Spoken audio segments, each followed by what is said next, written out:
Hi, and welcome to 10 Kids, 2 Docs, Parenting Insights from Pediatrician Moms. I'm Dr. Sylvia Bank. And I'm Dr. Vivian Carlin. Welcome back. Welcome back. We are doing another episode on what we have coined the parent-child mismatch. And this time it's the parent-child mismatch, the teenage years. If you listen to our first episode on the parent-child mismatch, we really focused on that toddler early school age where there can be a mismatch where the parent and one child are continually kind of butting heads. If you have not listened to that first one, I would recommend you go back and listen to that first episode on parent-child mismatch. Well, that's actually probably even more common in the teenage years. I think almost every parent of teenagers can relate to going through some season where they were butting heads with their teenager. So we're going to explore that more. Sylvia, I'm excited to hear your stories on this one. Great. Let's jump in. Welcome to the 10 Kids, 2 Docs podcast. Seasoned pediatricians and longtime friends, Sylvia Bank and Vivian Carlin have counseled thousands of parents and are raising 4 and 6 kids, respectively. Join these doctor moms as they incorporate fun and their combined wisdom and experience to share parenting insights for anyone looking for practical and trustworthy guidance. Please note that this podcast is not intended to be a substitute for professional medical advice, diagnosis, or treatment from your doctor. Okay, so why don't we do a recap of what the parent-child mismatch is? So when I think of what you and I have kind of termed on our own parent-child mismatch, it's this idea that there can be seasons in our parenting with a child or with different children where it's really clear that you and that child are just not quite connecting. And then sometimes the parent-child mismatch, what it looks like in a family, it can be a lot of fighting. It can be a lot of disagreement where you're just constantly butting heads. Another way that it can manifest is a lot of parental worry. I'm really worried about this child. I'm worried what this child will become. This child isn't like me, and I'm worried that there's something wrong with my child. So I feel like these are the two ways that maybe it's an indicator that there might be a parent-child mismatch in the family. Do you have any middle school, high school stories to share? Yes. So my middle school, high school story, I actually have two, and they're both with my boys. So one of my children, if people know from this podcast, I'm a very extroverted person. I have a son that is actually a little bit more introverted. He is happy just being him. He doesn't seek and need that constant social interaction. And my husband actually was the one that pointed out our mismatch to me as my son was progressing into his teenage years, where he was reading this book called Quiet: The Power of Introverts in a World That Can't Stop. And that book was written by Susan Cain.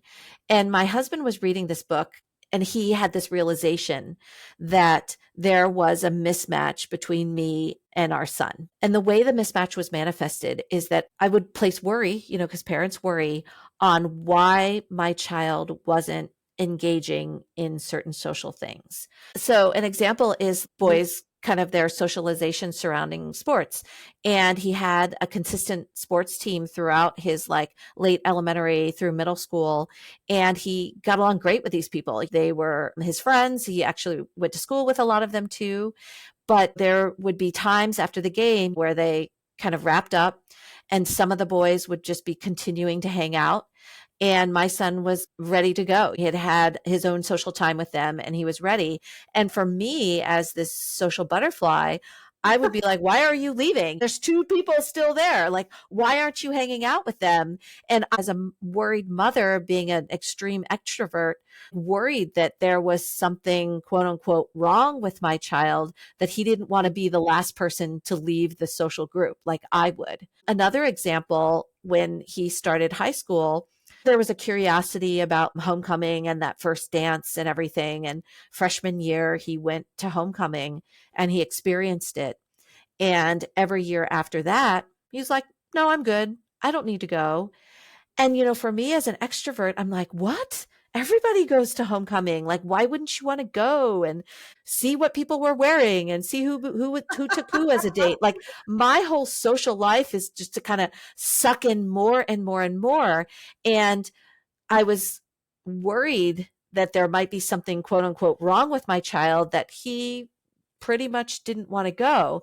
And it really took my husband to point out to me that in my worry about my child's personality type that was different than mine, I maybe place this judgment that there's something wrong with him, that he needs to Oh, be another way than he is naturally. oh, And interesting. the Yeah. change for me was to understand that my child's personality was different than mine, that he was happy with the way that he was. There was, nothing wrong with him, and to not make him feel like there was something wrong with him just because it was different than me. Yeah, yeah, I can see that it's not just that you're projecting what you think, how you would do it onto him, but that in doing that implies that there's actually something wrong, right? Right. And that was the thing that my husband didn't want, to undermine my children's self-esteem with that undertone of me constantly wondering what was wrong with them. Right. Yes, yes. Right. That's super insightful and again, very intentional in recognizing the problem and then figuring out what to do. Although I am going to ask you, like, so what did you practically, what do you think you did differently after your recognition of that? I stopped trying to push him to do more social things. Hmm, He hmm. had plenty of friends and he got together with people at his own comfort level. He Yeah. sought that out and he got together with people. Maybe it wasn't at the frequency that I would have liked when I was a teenager, but to kind of accept and understand he's good, right? Like, Yeah. we don't Yes. need to continue to suggest and say, do you want to do this? Do you want to do that? Why aren't you doing this? Like, I just needed to basically back off. I love the intentionality in that, to recognize the problem and change. I love the communication, right, between you and your husband. Such a great example of teamwork, like his strengths and your strengths. He recognizes it and he tells you. Really, it's. I feel like this is a very common mismatch. I even mentioned it in my example a little bit. This introversion, extroversion, Hmm. and the recognition of it's not that one's right or wrong. They're just different. Yeah, right. We And I don't want that. think that to be very mindful, especially in those teenage years, of showing as a parent that I accept my child. Yes. I know I see you, I know who you are, and I accept you for who you are.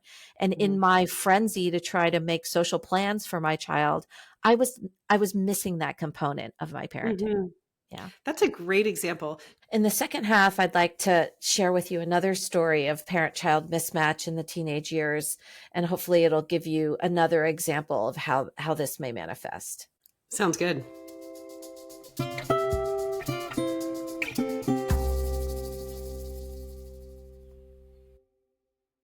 So I really appreciated in your first story this idea that as parents and children, we are all unique individuals and we will have personality traits that are very different one from another. And we need to understand that and accept that and not place undue expectations on our children based on our own personality type. Do you have any other examples of when this mismatch occurs in adolescence? Sure. So I have another example where one of my children, it was just a mismatch in like the way that we communicated. It wasn't as concrete as introversion, extroversion. And the way that I would summarize it is the way that I would word things and suggest things would trigger this child. And the way that this child would then respond to me would also trigger me. It was Right, right. almost like our personalities and how we said these things would be misinterpreted and triggering to each other, where there was this constant tension as we were interacting with each other about almost anything in our lives. And I sensed this with one of my children as they were entering the high school years, and I it really kind of escalated to a lot of tension and fighting between us, during that early high school time. Hmm. And some of the examples that I can give you that are very concrete. So, like for me as a mom, my perspective is, I'm Asian and there's a little bit of tiger in me and a little bit of expectation when it comes to grades and school performance, right? I admit it. And there was a method that I did with some of my older kids in inspiring them to work harder, have internal drive, and whatnot in school. And I think the kicker of this mismatch with this child was the fact that I felt like I was successful in doing Mm, this with some other children, somewhat like you're homeschooling and teaching your yes. other children Sure. to read. You Mhm, feel like you're so good at it. And then when you reach a parent child mismatch, it almost blindsides you mhm, because was doing the same type of, in my opinion, gentle pushing and encouraging in academics for this child that I was mismatching with. But instead of inspiring drive, which I was hoping, it actually blew up to, I think, a perspective, and I'm just interpreting a perspective where I was not accepting this child, that I wanted this child to be someone that he wasn't, that my message and my wording triggered him to really have a very negative reaction to what I thought was inspiring internal drive and probably what he thought was just criticism, you know? mhm. Yeah. So you can see how like there was like a mismatch, a misinterpretation between what I was thinking was coming out of my mouth and what that child was internalizing from my words.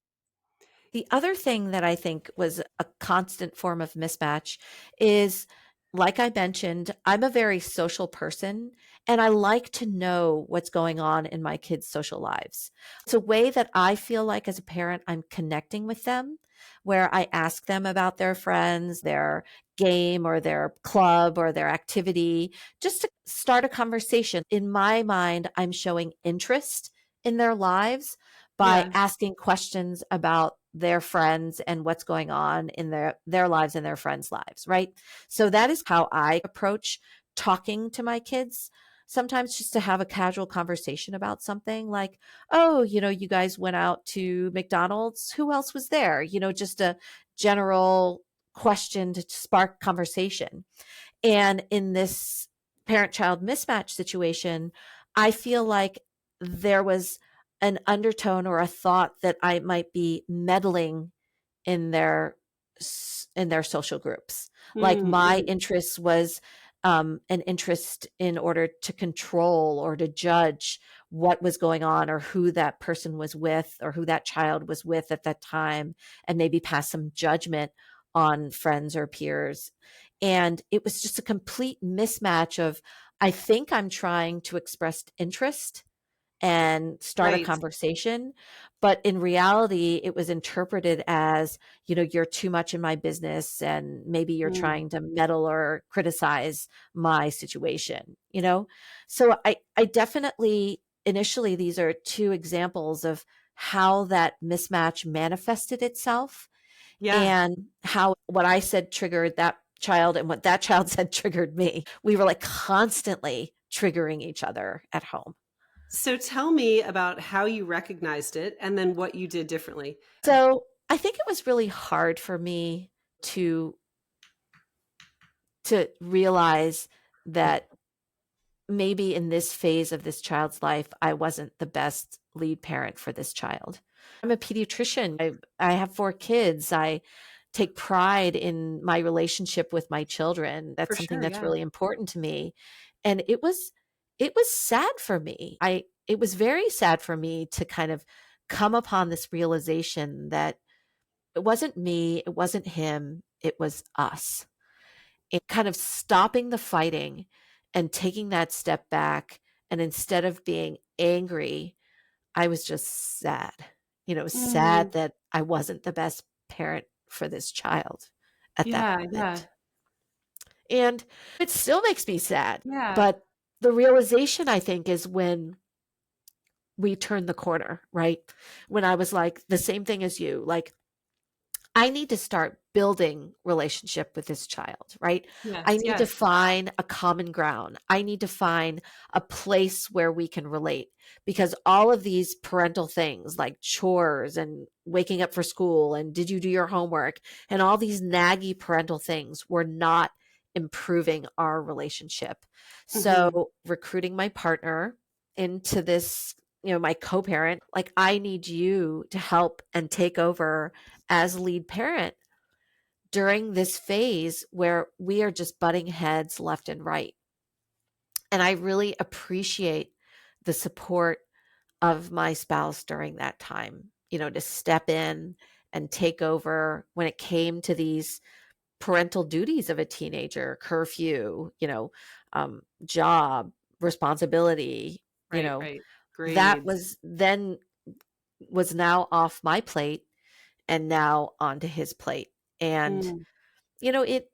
it's still hard for me to know that that I couldn't be that person for this child during this phase of his life. Wow, I think that's a great story. It makes me think of a few things. I feel like um, the hope is, and I felt this, in my story I shared with my daughter when she was little, is that recognizing that and making change, which may, as in both of our examples, involve getting another person to be more involved, Right. is that that's actually going to preserve the relationship long term for a different season in life, right? Mm. It can take some time on both parts to change expectation or how you communicate with one another that Mhm. then can be redeemed later. I mean, I feel like what you're saying is the period of time where you mismatched most with one of your children and I mismatched most with one of my children are different phases in their childhood, right? Like yours Yeah. was early on, mine was later on. But in your story, there is hope that after that phase is over, that there is still potential of having a relationship with that child, a meaningful parental relationship with that Yes, child, yes, right? yes. I mean, my story was now 10 years ago. So I kind of have a little bit different perspective of Mhm. how, oh, it took time, but a decade later now I can say, oh, wow, we have a really great relationship. But that was probably, if as I'm thinking about it just out loud, that's probably in part from recognizing in the moment, this is not good.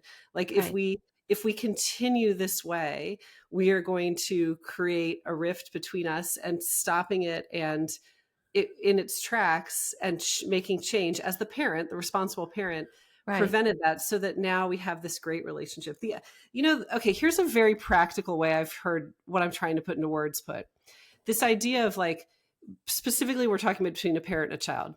You and your child are at odds about something. Every time you are mismatching like that, it's like you're taking a brick and you're putting it between the two of you.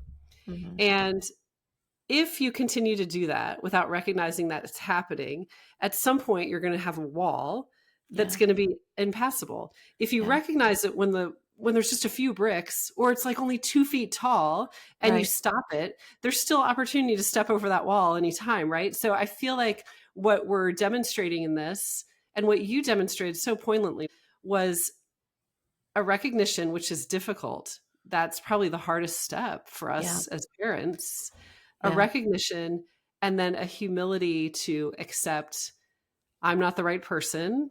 yeah. And then that analytical piece of okay, let's work the problem. I'm Mhm. not the right person. That makes me sad. I wasn't the right person to homeschool. That made me sad because that was so much a part of who I was as a mother for this particular child. I'm not the right person. I have the humility to say, okay, how can we solve this? Right. So, Mhm. you bring in your husband, your co-parent, and say, this is what now you need to take the lead. Right. Right. And then and then with the idea that that has prevented that wall from going up, so that it's still those bricks are very small and easily can be stepped over, and that relationship is spared long term as we go through different seasons in our parenting. And then my goal moving forward was to aim for positive interaction with this child. Yes. It, Yes. it became easier for me because if I noticed anything like Mm. grades slipping or curfew being broken, I would just have to mention it to my husband. And then it was his responsibility, to talk and enforce as the parent. Yeah. My job was to just be fun. Let's Yeah. go shopping. Let's go grab some bubble tea. Let's go out to lunch to create like a positive relationship and to try to take down those walls and maybe build a new relationship with this child. So it was a responsibility taken off of me. And I then had to explore, how are we going to recreate this relationship? And for parents that run into this conflict with their teenagers, which is a very common time to conflict with your teen, one of my biggest worries was after they leave for college, after they're 18, it is their choice whether or not they come back. It Yeah. becomes Yeah. their choice whether or not they have a relationship with me in their adulthood. And my main goal and focus at that point, since the parental responsibilities were transmitted to my husband, my main goal at that point was to try to ensure the best that I could that my relationship with this child would Mm. continue into adulthood. Yeah. Yeah. I think that's really a really powerful story.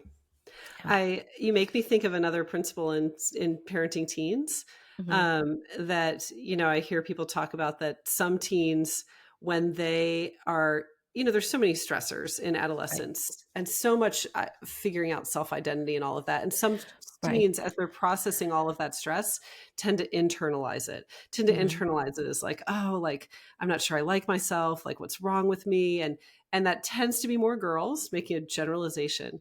Whereas other teens, which tends to be more boys, will externalize that. So they're processing all of this stress and self-identity, and it manifests as like lashing out to other people, right? They're Mhm. externalizing that pent-up frustration. And I do remember with one of my sons recognizing that if I was the one talking about, these things, grades, curfew, whatever, there tended to be more of an externalization. Our relationship in other contexts was great, but that if I was the one enforcing these things, there would be kind of a lashing out to me. And discussing this with my husband of, you need to be the one doing those things because he doesn't do that with you. I don't know Right. why, but for some reason he doesn't do that with you. So I appreciate this, like, partnership in marriage, in parenting, if you have that. And Mhm. this is also like examples of ways to utilize your differences as a team for the greater benefit of all. And sometimes that involves the sacrifice of saying, oh, it's not me. I want it to be me, and it's not me right now. It's got to be Yeah. you. Right. Sometimes I've had this experience with my girls too, where I'm like, I cannot talk about this particular relationship. Like it's triggering somehow. I need you to go to counsel about this dating relationship, to which my husband rolls his eyes and is like, why me? I don't want to do that. It's almost like, well, back in the day when it was like, whose turn to like change the diaper, and we're all like, Yeah. not me, I just did it. Now it Yes. becomes, whose turn to talk about the relationship? Right, right. Whose turn to approach the teenager who has all this pent up frustration and anxiety about life in general right now? Yeah. Right. Right. So I hope that this episode illustrates to the listeners how the parent child mismatch can manifest during the teenage years. Raising teens is a very difficult phase for a lot Mm. of parents. As your child is developing their own personality, having their own independent thought, and also trying to figure out who they are, what their identity is, what their group is, and what they're going to become. It's a very emotional time, and it's a time where parents fight with their teens quite a bit. I hope that in this episode, I've illustrated to you how some of that fighting can be related to a parent child mismatch, whether or not it's a personality difference. Your personality is different from your child. Your expectations of what they should or shouldn't be doing is based on your personality and not theirs, and how a parent may want to recognize that and adjust their expectations accordingly. My second example was just when there's a lot of clash, when there's just butting heads left and right, what that can feel like for a parent, and what measures you can take to still be an effective parent group to your teen when that occurs. I hope that in this two-part series, obviously we don't have all of the answers. We could talk about this for a long time, but I hope that we've established a couple of things to help our listeners. And the first is that this is very common. You know, that when you're feeling that mismatch with your child and frustration, you're not alone. Most parents feel this at some point, certainly during adolescence, but we also talked about even at younger ages. And then just establishing this idea that in everything we do in our parenting, the goal is to continually be building relationship. And hopefully we've given you some ideas on how to try to maintain that relationship through what can seem like a turbulent time in parenting. Yeah. So this is 10 Kids, 2 Docs. I'm Dr. Sylvia Bank. And I'm Dr. Vivian Carlin. We'll see you next time. See you next time. Thank you for listening to 10 Kids, 2 Docs, hosted and created by Sylvia Bank and Vivian Carlin. If you enjoyed this episode, please subscribe and recommend our podcast to other listeners. Visit our website at 10kids2docs.com, where you can find links to social media and leave comments or suggestions. Back next week with more topics in parenting.